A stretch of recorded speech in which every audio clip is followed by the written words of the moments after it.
Good morning, everybody. It's let's see, what the hell is it? It's Tuesday, and it's 3 minutes before noon, so it still is morning.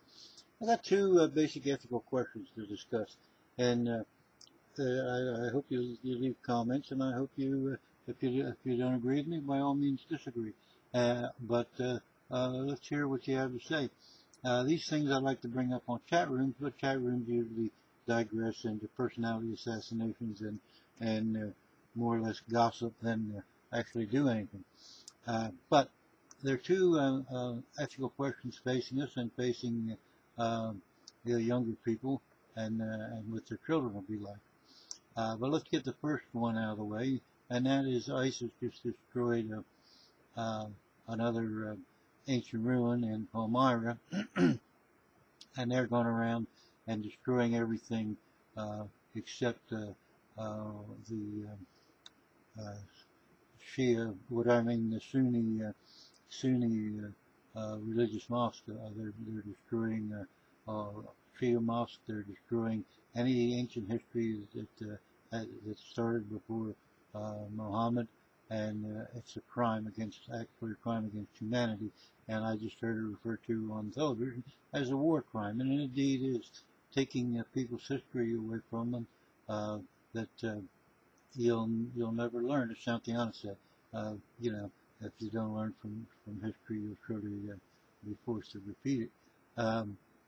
Those that learn from history, that fail to learn, will repeat it. But anyway, enough Santayana.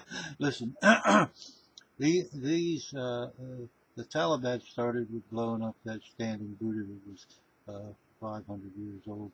It stood 300 feet high. It was a monumental piece of rock carving, and they blew it up. It would be like I don't know, some idiot going around and blowing up Mount Rushmore or something, but on a much more personal scale. Now, we might even see that if we get this political correctness, the Stone Mountain might be nothing but a pile of rubble. But moving on. Anyway, so this isn't the first time. When the English, who were famous archaeologists, they went in, and if they didn't like something, they destroyed it. Look at what they did. An awful lot of ancient Egyptian rituals actually had to do with phallic symbols, and often many of the statues that when the English went in and found had erections on them, and they just took a hammer and knocked them off. Now what the fuck? That's the British. But the British, them, they're a bunch of fucking idiots too. But then then whatever thing didn't have a dick on it, they stole and took back to Britain anyway. But these maniacs, these ISIS fools, are and a lot of other radical Islam is going in and destroying monuments that we'd best try to save and have a view of our history and how we ended up where we are today. Now, the second thing is if it's possible, it's even more disturbing. I was reading an article in The Economist, and I've been aware of this stuff for years and years and years because of the science magazines I keep up with. But gene splicing is becoming much more easy. It's a much more simple process, and the human genome is so well mapped that they know where every aspect of your being, what part of a double helix it appears on. Now, the problem here is that it's a good thing and it's a bad thing. But what we have to weigh in on is there has to be some rules established damn soon. They have the ability now to eliminate, say a Jewish family. I forget the name of the disease. Whether it's Tay-Sachs or what they have, that's often their carriers. Well, they can take that and eliminate that gene, which is a good thing. And in blacks with sickle cell anemia, they can take and they can replace that gene. They can eliminate. That's a good thing. Now, what the question is though is they can uh, determine your eye color. They can determine whether you'll be bald or not. They can determine body type. They can determine a great many things. And one in particular, they can determine and modify intelligence.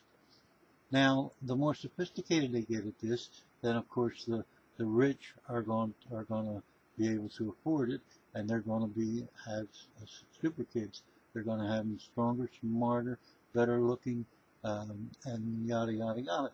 So that the gap between the rich and the poor, the inequality, the level of inequality is only going to grow. You know, and as many of these people, we won't even get into 3D printing and robotics. Many of these people are going to be out of work, the average person. But if you come up with the super people, then there you go. You're going to have a caste system that is genetically determined, and that's a very, very frightening thing. And the haves are going to have them, and the have-nots aren't. And this is a discussion that must be had, and I wish that the people that have a brain on these chat rooms could stay away from the snotty little remarks and actually discuss something of value. So if any of you show up on a chat room, by all means try to bring up this gene splicing, which is we're within a decade of being able to do everything with it. We can do things with it presently, and the people that hold that ability are going to be very wealthy people, because the rich no longer are going to worry about saving. You know, they're going to saving money for their kids' education. They're going to save money so that they can design their kids, and their kids will be so bright that their education will be guaranteed through scholarships and everything else. Please leave a comment. Thank you very much.